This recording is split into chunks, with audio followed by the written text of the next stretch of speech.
시세조사가 중요하죠. 교육 과정을 이렇게 받으시면서 여러분들이 아파트 시세조사하는 것도 배웠을 거고, 빌라, 상가, 수익형 부동산에 대해서도 이렇게 전반적으로 조사하는 거 이렇게 배웠단 말이에요. 그래서 이제 입찰가 선정하고 이렇게 얘기를 했죠. 시세조사를 잘 하려고 하면은 어떤 게 보충이 돼야 된다고 생각하세요? 많은 부동산하고 이렇게 얘기를 했다고 해가지고 시세조사를 잘한다고 이렇게 볼 수는 없어요. 한 군데, 두 군데 부동산하고 얘기를 하더라도 우리가 기본적으로 갖춰야 될 태도는 잘 들어줘야 됩니다. 그렇다고 해가지고 부동산 사장한테 잘 듣기만 하면 또 안 돼. 이 부동산 사장한테 질문을 또 잘해야 돼요.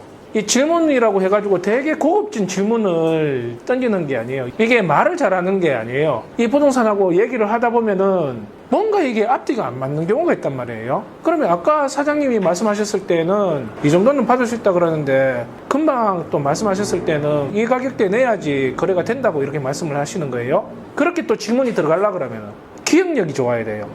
그동안 이제 계속 얘기했던 걸 내가 기억을 저장하고 있어야 되는데 5분만 지나도 5분 아니지 15초 지나도 금방 얘기했던 거 자기가 질문했던 것도 기억을 못하는 경우도 있어요. 그러니까 이게 기억력이 딸리면은 또 제대로 된 시세 조사가 안 되는 경우가 많습니다. 그러니까 휴대폰에 녹음 기능이 있다고 해도 재천취하고 재천취했을 때에 내가 이런 질문을 했었네, 그리고 부동산 사장이 이런 얘기를 내한테 해줬었네, 그런데 왜 나는 여기서 다른 질문을 했지, 이런 걸 뽑아낼 줄 알아야 되거든요. 그렇게 하기가 쉽지가 않죠. 내가 듣고 싶은 부분은 이 부분인데 이게 몇 분에 있는지 몰라. 땡기면은 중요한 내용이 또 지나갈 것 같고, 그러니까 처음부터 다시 또 들어보고 그러니까 이게 능률주의지 않죠. 그렇기 때문에 시세조사 하는 거에서는 원래는 이런 디지털 방식으로 가는 것보다는 그냥 이게 힘들더라도 아날로그 방식으로 해서 내가 조사했던 내용을 다시 정보를 뽑아내는 게 제일 좋습니다. 그게 뭐냐, 내가 조사했던 내용을 문서화시켜 버리는 거예요.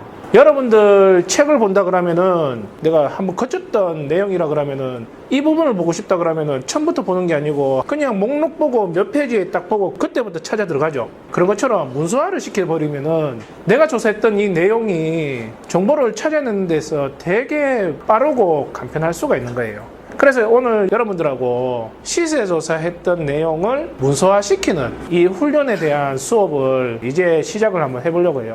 아파트는 여러분들이 전화로도 충분히 뽑아낼 수 있기 때문에, 그러니까 1차에서 거의 끝난단 말이에요. 1차적으로 전화로 이제 시세조사 들어가는 거는 내가 들어가는 이 물건의 주위에 있는 아파트를 조사를 하시면 안 돼요. 오로지 내가 들어가는 이 물건지만 집중을 하셔야 돼요. 그냥 이 아파트 단지에 있는 아파트라고 해가지고 가격이 다 똑같다라고 이렇게 보시면 안 돼요.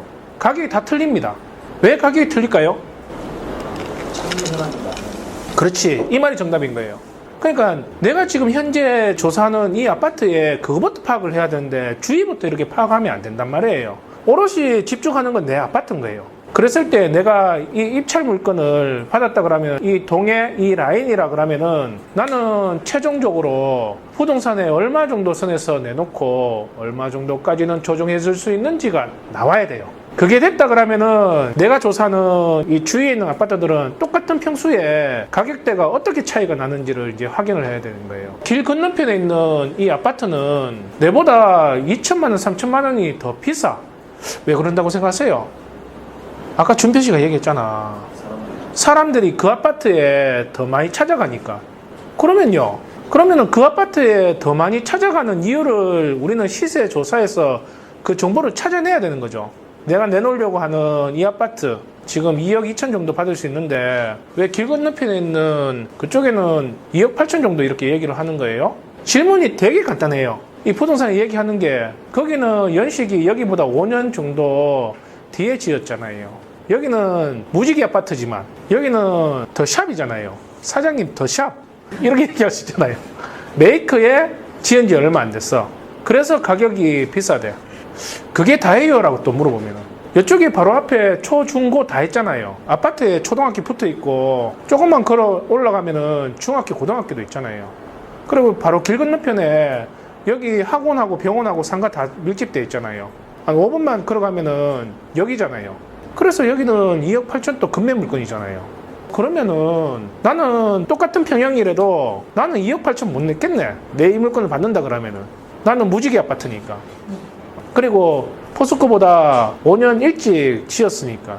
그리고 길 건너서 나는 우리 아파트는 있기 때문에 초등학교 가려고 그러면은 우리 애가 횡단보도를 건너가지고 육교를 건너가지고 그쪽으로 학교를 가야 되니까 상가도 이용을 그렇게 해야 되니까 이게 2차 조사가 들어가야 되는 거예요. 근데 1차 조사가 안 된 상태에서 2차 조사가 그렇게 들어가 버리면은 이게 여러분들이 그때부터 이게 헷갈리기 시작하는 거예요. 조사를 할 때에는 여러분들이 되게 객관적으로 이렇게 조사를 해야 돼요. 여러분들의 생각이 들어가면 안 돼요. 금방 제가 말했던 요 질문법만 시세 조사하는 데에서 질문할 것만 이렇게 얘기해도 충분히 조사가 들어옵니다.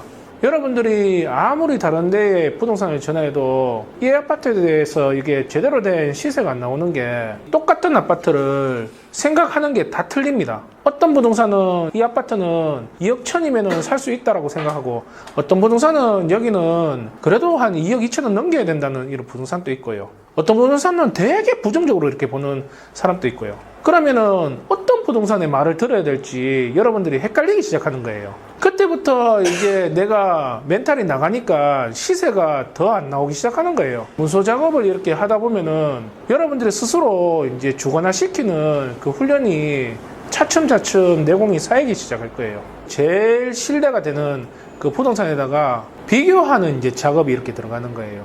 이게 시세조사의 꽃이에요, 꽃. 나중에 이렇게 비교하는 합법으로 해가지고 주거나 시키는 그 작업이 들어가야 된다고요.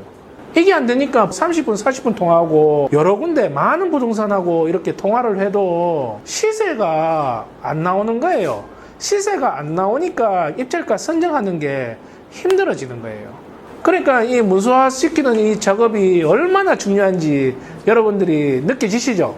제일 쉬운 아파트부터 시작을 할 겁니다. 재밌겠죠? 네. 그러면은 요 문서화 시키는 데에서 꼭 해야 되는 거, 그거는 뭔지에 대해서 이제 또 말씀드릴게요.